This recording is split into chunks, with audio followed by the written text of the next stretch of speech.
Hello, gamers, and welcome back to another episode of Gold Demon 12 Never Upload. Today, I want to bring to you some news about Honkai Star Rail because, well, there's some interesting stuff going on here. I haven't read this fully yet. I just looked at it a little bit. There's some really cool stuff that they address, like old characters not being powerful enough, and even certain dialogue sections possibly having a skip button to it. Yeah, let's take a look at the article that they posted. I know a lot of people don't look at these or they're not aware of them, but often the developers will put this out to give us a little hint at what's coming in the future, right? And so I'm very interested to see like how they're gonna handle this stuff because first of all, the strengthening of old characters, a lot of gachas do this like awakening mechanic where they increase the level of a certain character, right? Give them a new passive, right? Update their stats a little bit, and boom, they're done. They're updated to the new current power level of the characters, right? Because obviously there's been like a whole power creep debacle, and personally, I think it's a bit overblown. Not that, and I'm not saying that there isn't, right? But a video that I was going to put up was talking about power creep. Like what is it, how it actually affects the game, and why people's perception is skewed of it, right? Via like various means, like the certain buffs going on and whatnot. Um, right, and like other things. I never ended up uploading it. Maybe I will. But again, back to this being on topic. There's a lot of games that do awakening mechanics that buff older characters. If you played Dokkan, you're familiar with their easy A mechanic where they give the characters new levels and new passive, right? And eventually there's a super easy A where it happens again, after years later, they've aged out a second time, right? They're done again. So like I'm gonna be curious to see how they're gonna handle this, but yeah, let me actually read the thing. So following the launch version of 3.0, the Express crew has received an array of feedback from Trailblazers during the exploration of the new world. Some of this feedback concerns issues that the Trailblazers experience in the story and exploration. We will be making adjustments and optimizations to address these issues in the aim of bringing Trailblazers a smoother journey experience. Again, developer radios, seeing the dev insight, right? Great to see. I'm always interested in this stuff, and it's also keeps players informed about what's going to happen with the game. So, following the 3.0 launch, oh, wait, I already read that. Yes, same thing.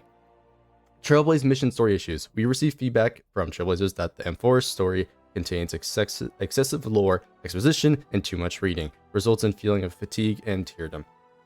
The forest has a complex design, and during the development, we wanted to ensure the information supporting it was complete as possible. However, the result has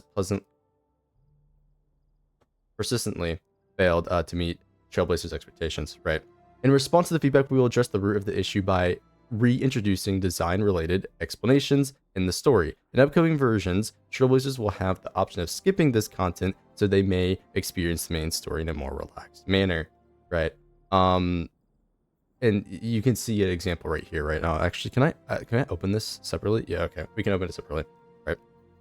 So yeah, taking 3.0 as an example, the progress from the beginning, the story to Okahima contains a lot of dialogue with information on the end times, Titans, Cryos Airs, and Miracles. By the way, if I'm saying any of these wrong, listen, I'm dyslexic. Just let me be. Following the adjustments, Trailblazers will be able to choose whether or not to talk to relevant characters to obtain this information. So yeah, certain things, just like he's not gonna yap as much. I am curious to see how this is gonna be handled, right? What exactly they're going to allow us to just continue on, right, versus not. Obviously, there's the whole debate of having an actual skip button, right, and not just, oh, this is dialogue where they're repeating information or they're talking about extra lore. I just want to go on with like what's going on in front of me, right? So yeah, I mean, like, we'll see. It's gonna be some. I know there's some people are gonna be burned because like, oh, I already played through the story. Like, what the fuck. But yeah, I mean, this hopefully for the overall health of the game in terms of story bloat is going to be really good. I would love to see them go back and add it, but in an ideal world for me personally, they have a skip button, right? Just that simple. And then obviously they should have a way to replay that content. So if you do want to go back, go and do that. I really don't know why there isn't a way to replay that the content in this game. There's I'm sure there's some reasons for it, player retention, so on and so on. But yeah, again, curious to see how this is going to play out because they've said it's going to be really story heavy. We're going to get story, every update in the cycle. And so I'm expecting to see this in at least added into 3.1 and see what people's responses are to that. And I'll also curious on how it's going to affect them going forward overall, right? So very interesting to see here. So to give another example, when facing the Oryx, or wait, it's Oryx? No, fuck. I'm thinking of Destiny. Anyways, when facing the trial of the Abyss of Fate, Trailblazers must try 3 different methods, blah, blah, blah, blah, to complete the Titan says. Following the adjustments, these attempts will become optional, thereby greatly simplifying the progress and improving the flow of the story. Why wasn't this to begin with, to be honest? No, like, this is completely different. Why wasn't this there to begin with? Why do you have to individually click on them? Like, bro.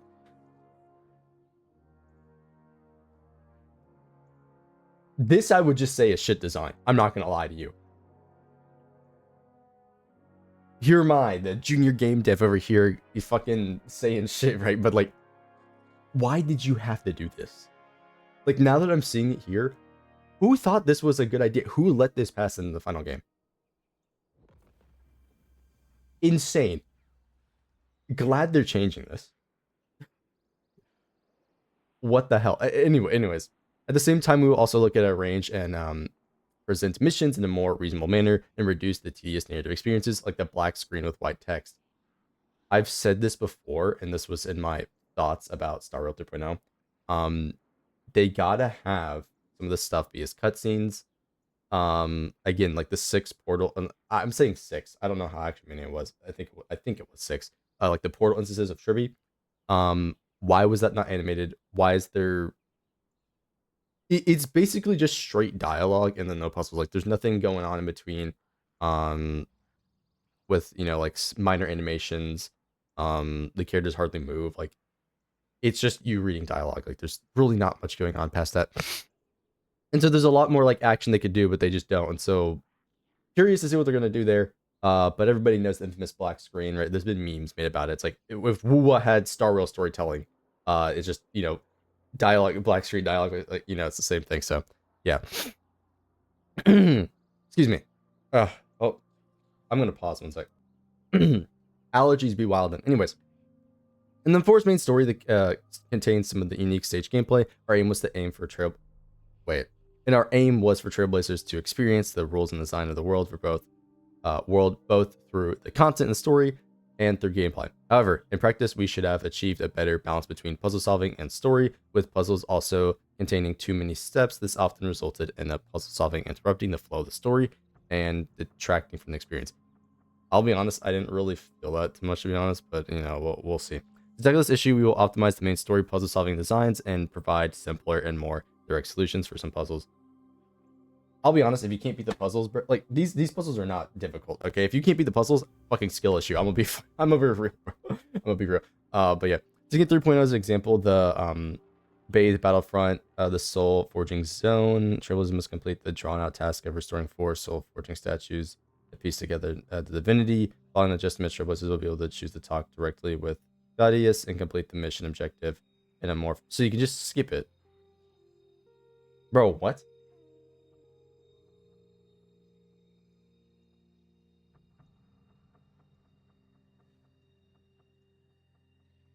I don't. What the fuck? Bro, what are we doing, Star Rail? What are we doing? Like I understand.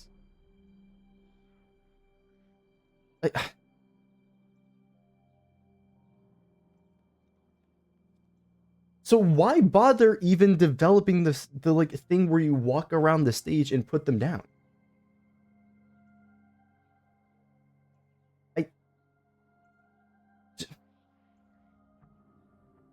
Look, I'm not Helluverse. I don't know why they do these things. They have to have a reason for it. There's always a reason for this stuff, right? It's game design. Like there's design intent behind it, right? But you gotta ask, like, if they're just gonna do this, what was the point of making the whole swords thing to begin with? But you also gotta ask, it's like, does removing the swords interrupt the experience? I think it kind of does, right? And there's even more questions that get brought up from this, but like at the same time, you have to wonder why they didn't think about this stuff in the first place.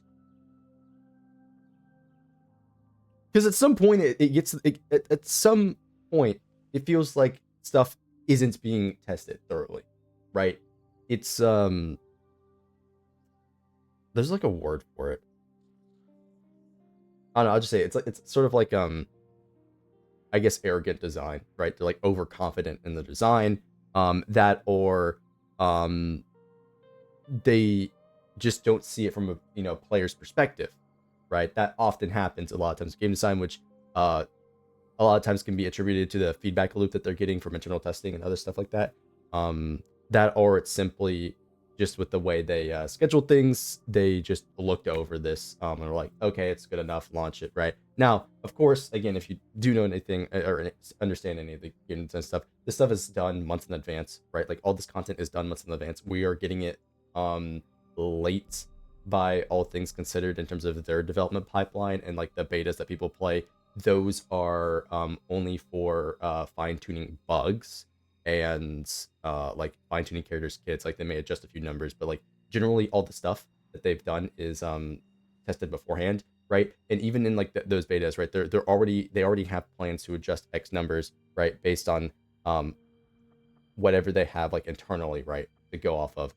And so a lot of the times what like feedback happens in their and like some betas, it doesn't really get applied to the game, but will get applied later. And a lot of times, right, the best environment for actually testing the game and for bugs and stuff is going to be the live environment, right? Like the current live game that people are playing. So like right now, what we're playing 3.0, a lot of the times for feedback and stuff, that is a better environment. But just depends on how they're managing, feedback and other stuff, at HONKAI, right? And I could just go on and analyze it and like, talk about that. But at the end of the day, a lot of decisions I'm going to criticize on because I'm not sure why some of these things would make it into the final product, or why why people let them get away with stuff like not having a skip button. Not that I want to turn this into a skip button debate, right? But as you can see, they're inclining me to by the fact that they are, talking about these skip X thing functions that they're adding to the story, right? So like, look, I'm not saying they're compromising, because clearly they're not. But you gotta ask, like, at this rate, bro, just add a skip. Some people just don't want to do that content. It's really that simple. Like, I don't know. I would say player experience is like one of the most important things for it, right? It's not the most important, because sometimes there's design intent, so you want them to have a certain experience, a design experience. But at the end of the day, right, playability of the game matters a lot, and not having that stuff does make some players play less, right? And I think having those features would enhance the game for them, and so it's overall better, right? And there's other arguments for this stuff, but generally, I'm just confused why Hoyoverse does what they do, bro. It doesn't make any sense to me. But hey, who knows? Maybe I'm like talking out my ass right there. Shit. I make my games, and then people just shit on me for like whatever choice it is. But anyways, let's move on. So similarly, before reaching did I already read this one? Before reaching the sulfur, they must complete a series of drawn out puzzles, proceed the final battle. Following the adjustments, some of the puzzles in the rooms, trailblazers will be able to choose the progress of the story in a more camera fashion. I can do this.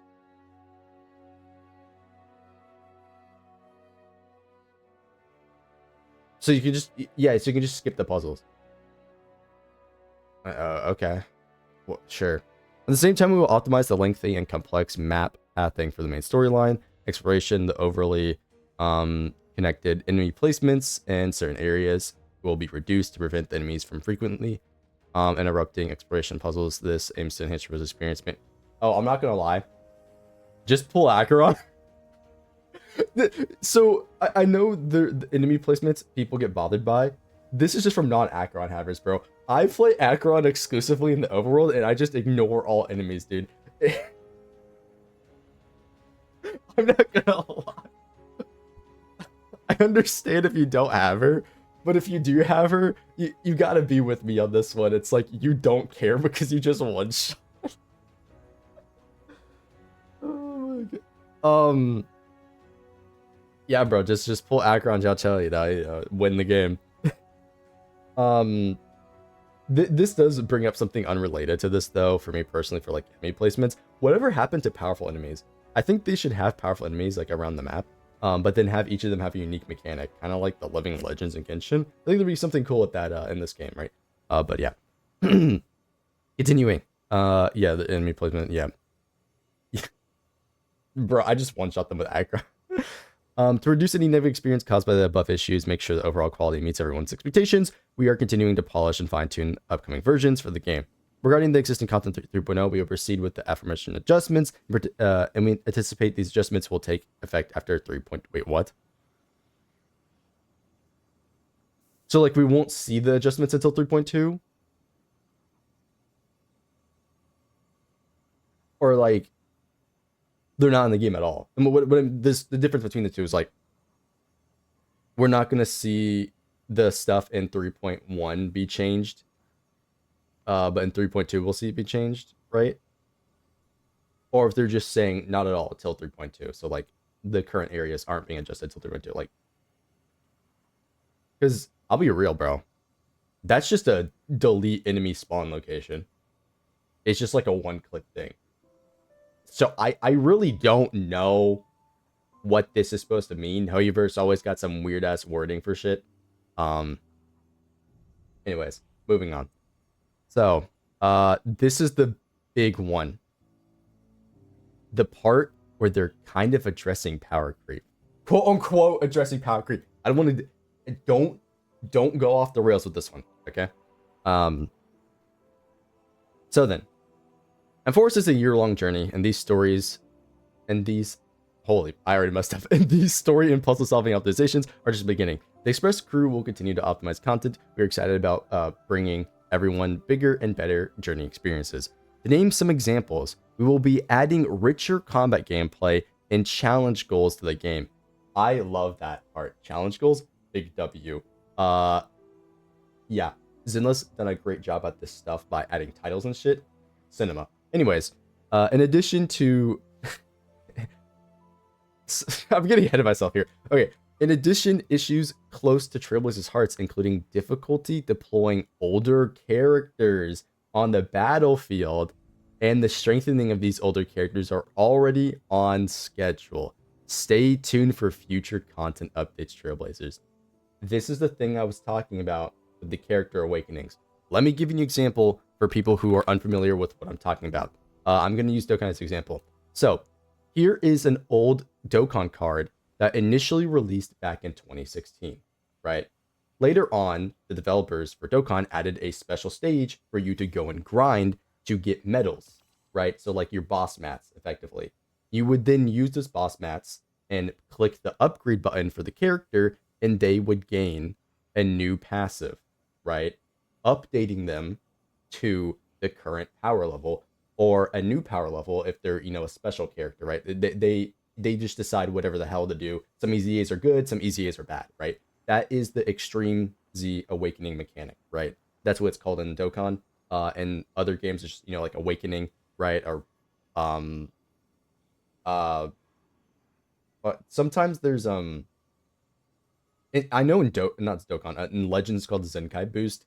They have different names for this system. HONKAI Impact 3rd has a form of this with their core system, the core augments, right? Where some characters used to get core upgrades, but now Honkai Impact just power creeps out the ass. So like I don't know what happened with that. And then later on, right, when this EZA aged out, right, and like this was like 9 years in the Dokkan, so don't expect a shit ton of this stuff in the game currently. There's a lot of characters in Star Rail, so you know we'll see what happens. But again, around year 9 with Dokkan, they decided like, hey, these old EZAs or these special characters. Well, first off, those old EZAs came out like 3 years ago from the current game, so they came out year 6 compared to year 9 now. They don't really cut it. How about we go back and do it again? So they've gave him a second EZA, a super EZA. So another awakening to bring them now in line with the year 10 power level, right? Um, and that's basically the mechanic. It's just going in, adding a thing for you to grind up, uh, clicking the upgrade on the character. They now have a new passive, maybe updated abilities, right? And they're now updated to the current power level of the game, right? This is a some sort of way of addressing power creep.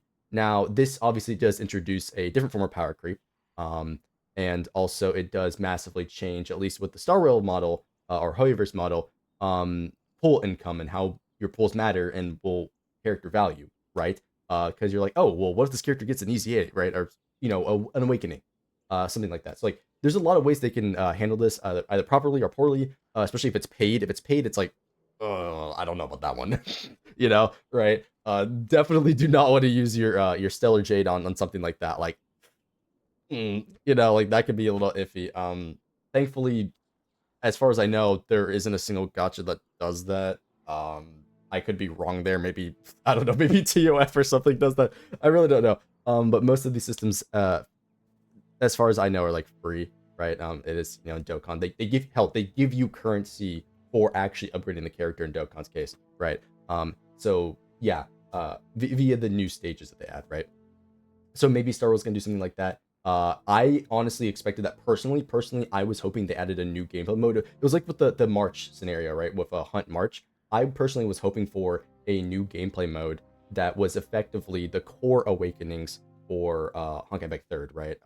And I do apologize if I'm using too many esoteric terms, but basically, I was hoping that they added a new mode into Star Rail where you could grind that mode for currency to buy tokens for old characters and awaken them that way. That's what I was expecting. I don't know if they're going to do that, but personally for me, I think that'd be the most interesting one by adding a fourth, quote unquote end game where you simply grind the awakening stuff for older characters to bring them up to current power level. And it's gonna be like more ambitious content, right, for you to like take a part of. And hopefully it'd be an increase in stone income per update, right? Wink, wink. But there's different ways for them to handle this, right? I think it could be interesting. I'm very, very curious to see how they're gonna handle some of these older characters, because like in the case of Jing Yuan, releasing Sunday, hell, made him like close to meta, probably top 10 DPS to be honest with you. But it does require a lot of investment. You gotta have Robin Sunday's Lycon, maybe a Lycon or Robin, Aventurine, there's a lot to get to that point. But there's characters that like Jing Liu people have memed about who have kind of fallen off, so to say. And obviously there's characters like Argenti and Blade who were basically never good to begin with, right?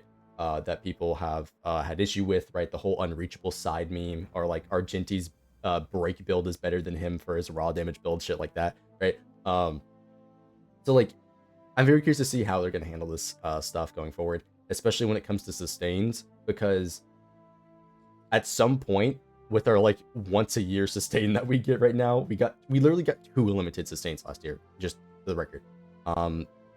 We got 3 sustains overall, as far as I know, if I remember correctly. Gallagher, Aventurine, and Lingsha, right? Who was at the end of the year. That kind of fucks the sustains over, because that means we're not really gonna get sustains, and they're just gonna upgrade old ones. I mean, could be good for like Luocha players if they're like, fuck, he doesn't do as much as these new ones. Hey, but at the same time, it's like, well, now everybody's a DPS that I'm pulling for, so it's like, so like, there are gameplay balance and general like issues with this that could be introduced, right? Especially with how they're handling reruns. I think they should run more reruns, to be honest with you, so they get those characters back in cycle. It would help mitigate this slightly.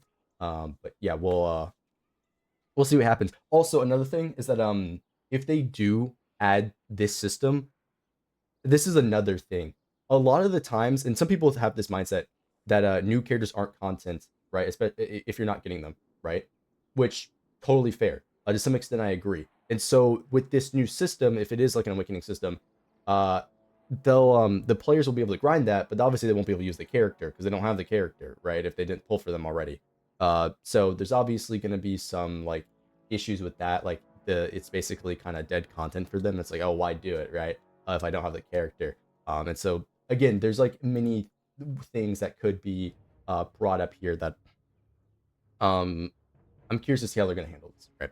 And so yeah, Trailblazer feedback has always been extremely important to Express Crew. Thank you for your ongoing support. See you again in the next developer radio. So yeah, that's gonna be it for this developer radio.